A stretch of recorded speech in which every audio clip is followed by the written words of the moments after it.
श्री कृष्ण नाम महिमा। एक बार एक औरत का मन श्री कृष्ण की भक्ति के प्रति उच्चाट हो गया था। वह श्री कृष्ण की परम भक्त थी, दिन रात उनके नाम का स्मरण करती थी।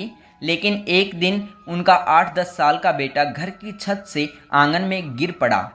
अपने खून से लथपथ बेटे को देखकर गोद में उठाकर वह बदहवास हालत में दौड़ पड़ी।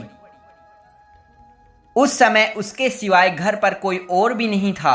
पुत्र को ऐसी हालत देखकर वह ईश्वर को उल्हाने देती रही।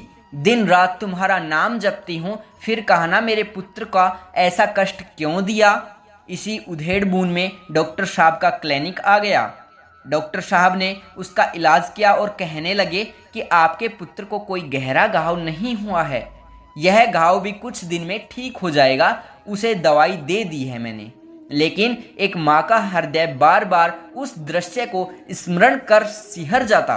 इसलिए एक माँ का मन ईश्वर की शक्ति को चुनौती दे रहा था कि मेरे बेटे के साथ उन्होंने ऐसा क्यों किया, जबकि मैं तो दिन रात श्री कृष्ण के नाम के सिवाय कोई और भी नाम नहीं स्मरण करती हूँ।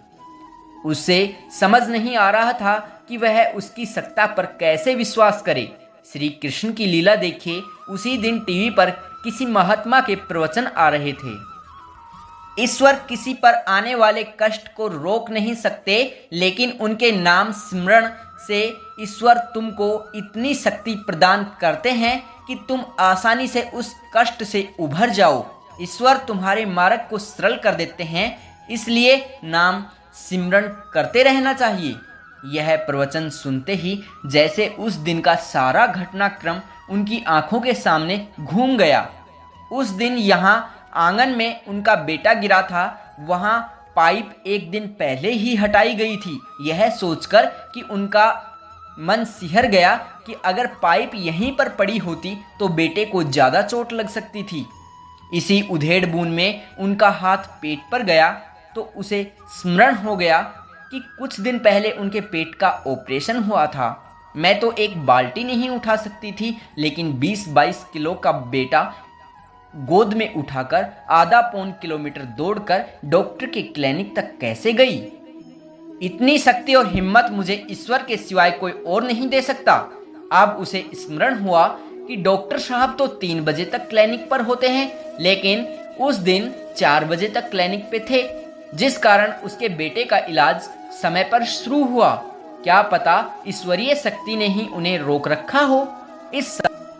इस सारे घटनाक्रम को याद करके उनके मन के सारे संशय दूर हो गए और जल्दी से घर के मंदिर जाकर श्री कृष्ण को प्रणाम किया और कहने लगी, कहना मेरे पुत्र की रक्षा करने के लिए तेरा शुक्रिया है।